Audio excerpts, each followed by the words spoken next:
Welcome to Chillin' 101. We hope this video helps. You start by preparing the host machine.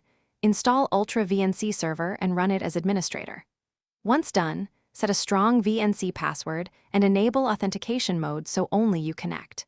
Make sure the host's firewall allows TCP 5900 or the Ultravnc service, and note the host IP or dynamic DNS name. On your client, install the Ultravnc viewer now so you can test immediately. This early work prevents access failures later and secures the connection from the outset. You now configure the detailed connection parameters. Switch the server to service mode to run before login and enable auto-connect if needed.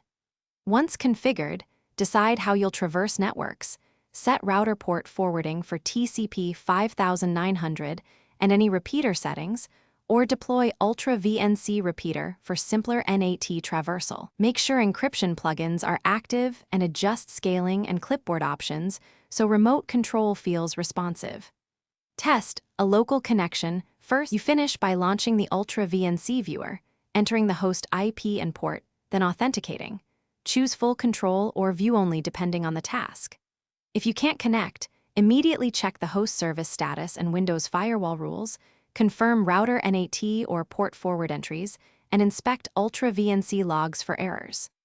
Once done, try a repeater or a VPN tunnel as a reliable fallback and restart the server service. This one systematic troubleshooting approach typically resolves most remote access failures.